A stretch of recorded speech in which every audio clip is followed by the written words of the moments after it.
Hello mga tropa kids, ito po ulit si JR Doria TV. Panibagong update na naman po tayo muli dito sa kahabaan po ng EDSA, dito po sa Guadalupe section ng EDSA po.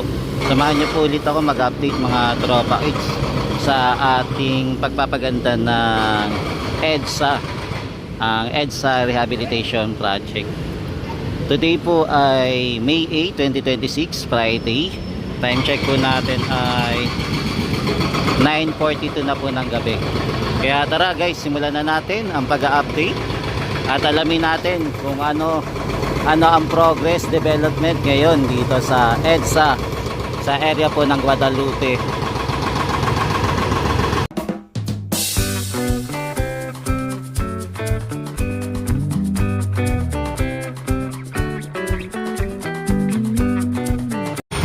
Yan, dahil po sa construction na ginagawa po ngayong gabi, mapapansin nyo po na nagkakaroon po tayo ng traffic ngayon.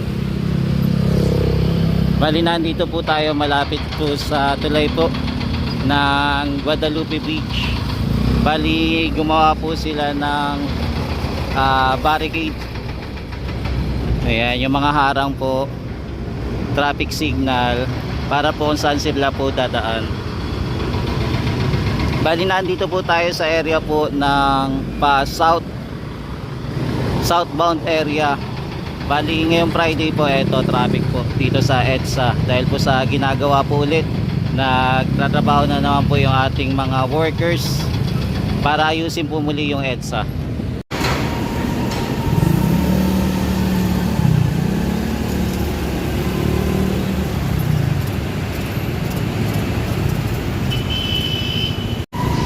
Yan yung mga tropa, isang inuuna po nila, binabakbak po nila etong mga semento muna. After na mabakbak po nila yung mga semento, ang susunod naman nila, sesementohan naman po ng bago etong mga lumang semento dito sa daan. After naman po masementohan na siya, okay na. Ang sunod naman po ay yung paglalagay naman po ng ating asfalto na po. Ayun na po yung gagawin nila. Kaya makikita nyo po, eto, tuloy-tuloy po yung pagtatrabaho nila gamit po ang excavator. Di ba, excavator naman yung ginagamit nila, yung nagpaparena naman po sila. Pinaparena itong ating mga semento. Malapit po dito sa Guadalupe Beach at malapit din po dito sa area po ng Guadalupe Station. Bali, dito po sila nagsimula. Kaya eto po, medyo matraffic po ngayong gabing ito.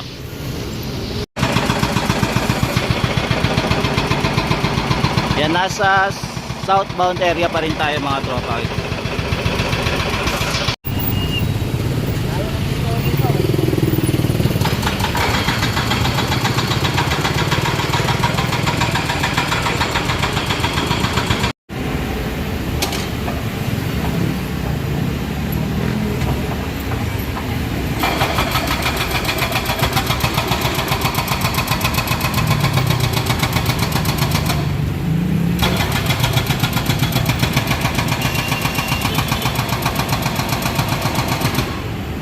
Yan yung ibang mga motor po dito po sa shortcut kasi nagkamali po sila ng daan.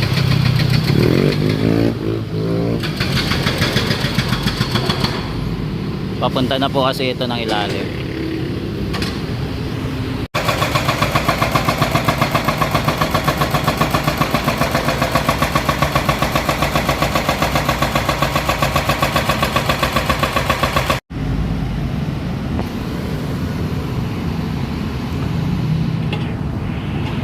So ito po yung ganap ngayong gabi, kaganapan ngayong gabi mga guys. So tuloy-tuloy po yung pagbabarena nila ng mga lumang semento ng ating daan.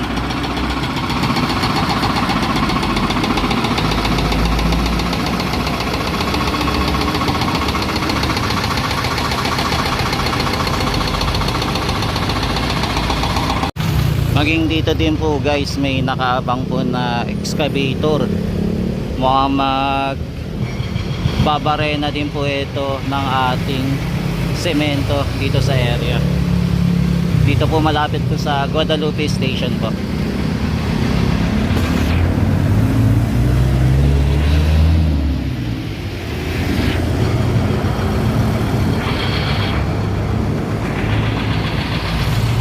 Bali isang lane lang po yung nagagamit at saka po yung sa busway.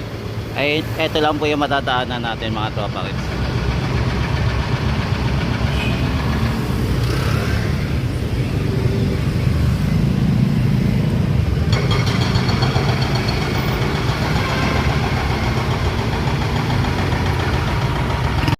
Yan, nandito naman po tayo sa taas ng MRT station para makita natin yung ganap.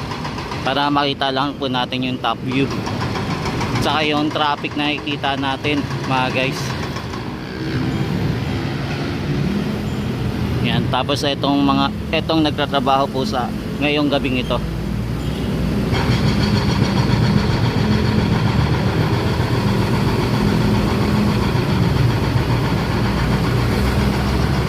Bali ginagamit din po pala nila yung busway, yung sa mga dumadaan pansamantala para hindi po masyadong sumakip ang daloy ng trapiko. Bali yung gagawin na lang po nila yung pagbabakbak ng semento, isang lane na lang din naman, tapos yung tatlong lane po okay na rin naman na aspaltohan na.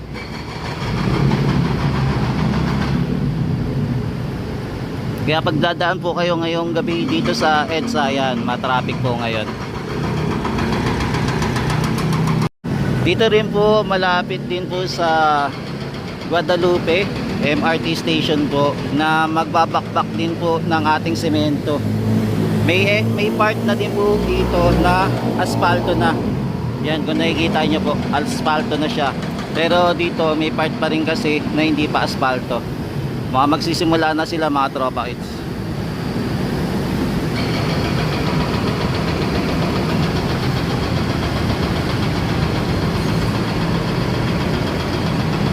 Baka may ayusin pa bago sila magsimula. Bali magsasabay na po sila para isang bakbakan na lang, isang pagbabarena na lang po yung gagawin dito sa area. Mukhang mabilisan to.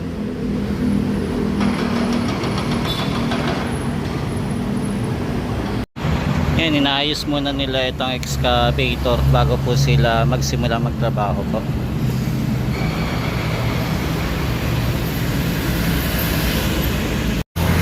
Medyo malayo-layo din po yung kanilang babakbakin mga tropa kids. Etong naglagay sila ng barricade po. Dito naman po tayo mag-update naman sa sidewalk mga guys. Silipin lang natin kung ano po yung latest update naman dito sa area. Bale ito po yung sidewalk na to ay inuumpisaan na rin po. Ito may first lane na po na may semento na po, finishing. Bale itong sidewalk na ginagawa po papunta po ng Orense. Bali dito po muna sila nagtapos, dito malapit po sa Brio. Ayan, ito po ang building na to mga guys. Ayan, dito po sila magtatapos muna, hindi pa siya nadadagdagan.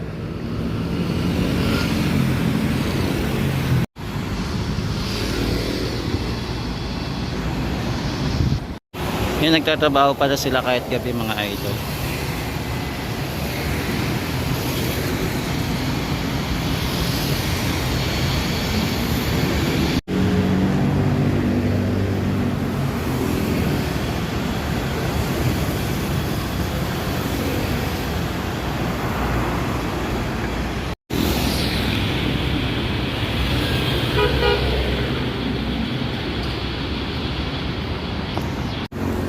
Yan, ito rin guys, halos makakompleto na din po yung ating finishing ng sidewalk. Konti na lang, mabubuo na rin mga tropa kids.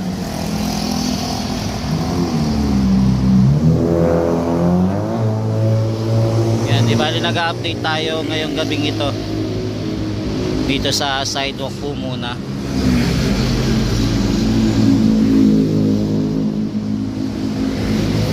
Yan, bali may nagtatrabaho po ngayong gabi para ayusin po yung sidewalk natin. Yung pangalawang linya naman po yung gagawin nila. Malapit po doon sa papuntang Orense naman po. Dito naman po naka-finishing na po, pero may nakikita tayo nakaabang na mga tactile.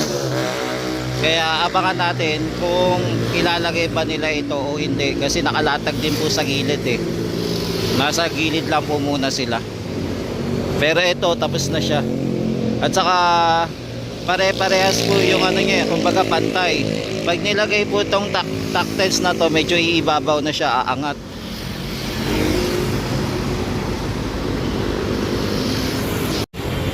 Bali dito po nag-ending po yung ating tactiles. Tapos hindi na po siya nasundan. Ayan, nawala na po. Baka ito possible bike lane ang gagawin.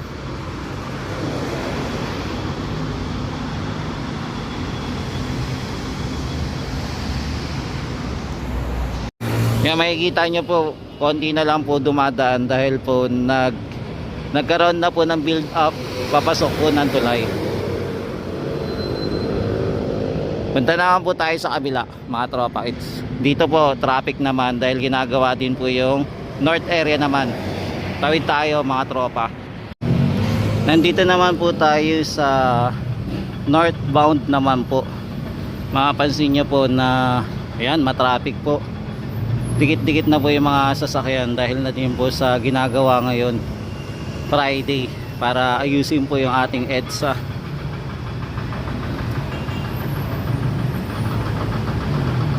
Bali ngayong Friday po pala sila nagsimula, no?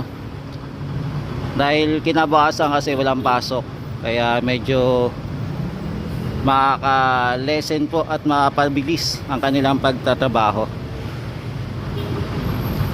Tsaka hindi din po makaka-istorbo sa ating mga kababayan dahil ilan lang po papasok bukas.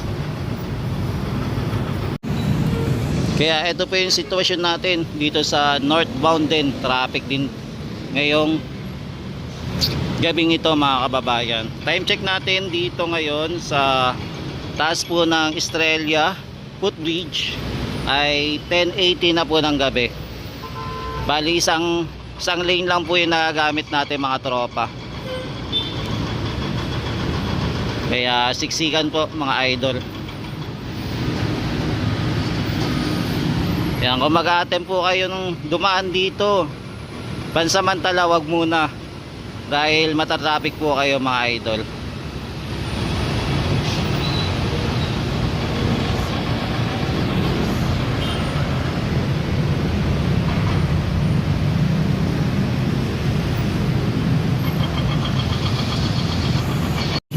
So guys, ito na po yung presyo ng ating mga gasolina po. Ito po ang sea oil. Hello mga kababayan, may nagkabanggaan pa pala dito habang nagpapalit sila ng linya.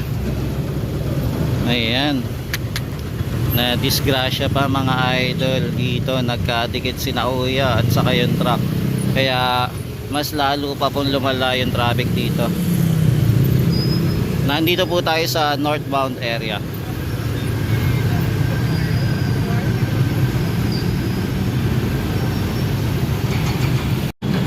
Yan, so ito malaki po yung nasakop na kalsada nila.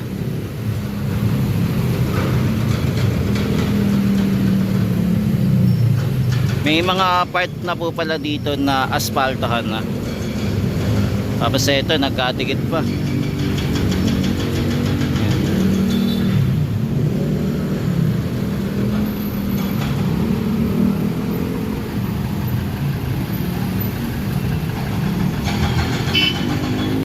Yan, so ito mga guys, nagsisimula na silang magbakbak po ng semento dito sa area. Ito pa yung kanilang ginagawa. Tapos may paparating team po na truck para yung mga semento na nabakbak po ililipat na po.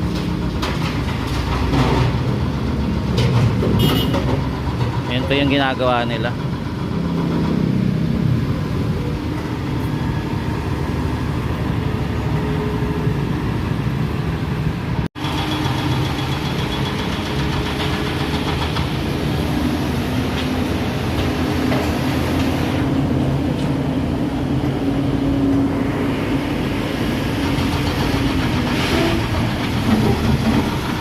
Dami Dami na pong semento yung nahukay nila mga idol.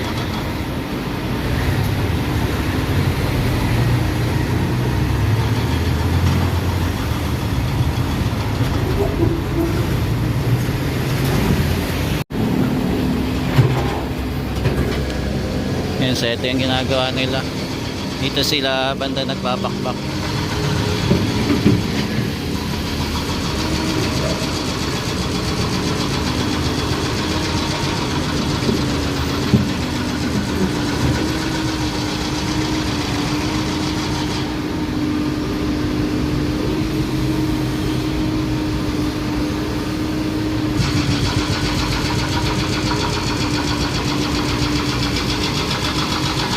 So tuloy-tuloy pa rin po yung pagbabakbak po nila ng mga semento dito.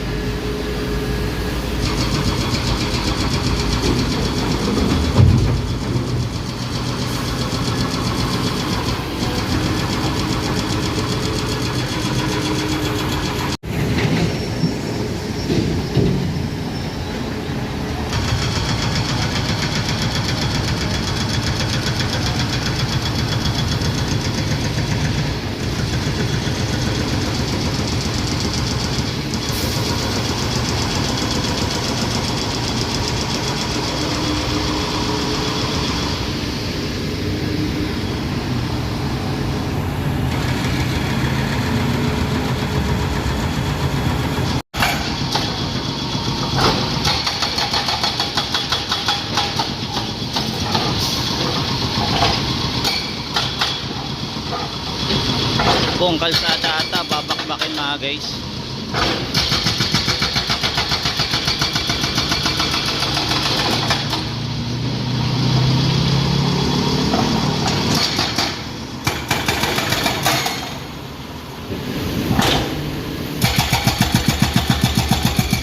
Yan dito din guys, oh. Sinisimulan din nilang bakbakin yung etong semento na to.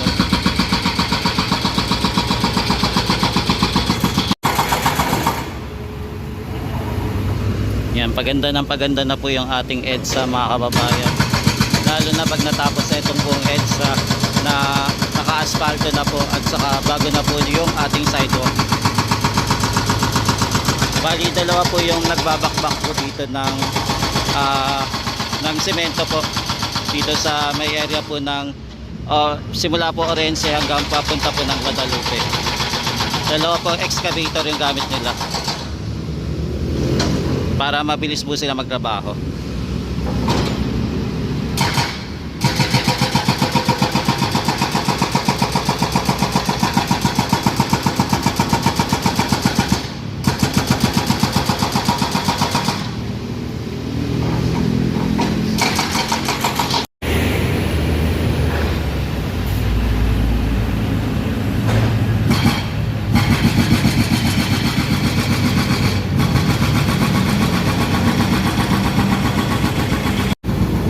Ito din guys, nakahinto po muna, mukhang magbabakbak din po dito sa area. Mukhang tatlo po pala gagamitin nilang excavator. Hindi lang po isa, dalawa, kundi tatlo po. Pagsasabay-sabayin nila. Yan, kaya pagkapasok po dito papuntang Guadalupe, papuntang ilalim, yan medyo luluwag na. Pero yung nandun sa harap, yung nakita natin, ayan o, kung makikita nyo po sa kalayuan, ayan, matraffic po. Mapapansin nyo po na puro ilaw. Tapos meron pa pong nagkabanggaan.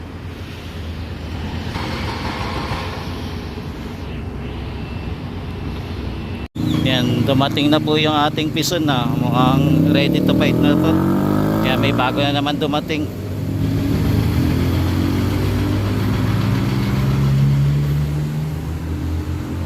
So tuloy-tuloy pa rin po yung ating construction dito sa area po ng EDSA.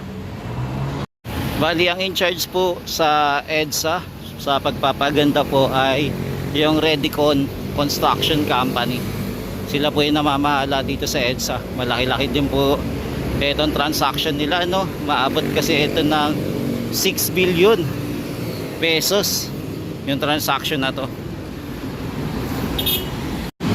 Mga tropads, ito po muna yung latest update natin dito sa EDSA. Nakita naman po natin kung ano po muna yung ginagawa nila. Hindi po muna sila nag-aasfalto, inuna po muna nila basagin po yung mga lumang semento ng daan dito sa EDSA. For the meantime, hanggang dito na lang po muna tayo mga kababayan. Balikan natin ito bukas. Tingnan na ulit natin kung ano yung latest update dito sa gagawin po ulit bukas dito sa EDSA area. Orense hanggang Guadalupe, malapit po sa bridge po ng Guadalupe. Maraming salamat po, God bless, at magandang gabi po mula Luzon, Visayas at Mindanao, maging sa ibang bansa po. Ingat po kayo parate. Ito na po ang itsura ng Pilipinas.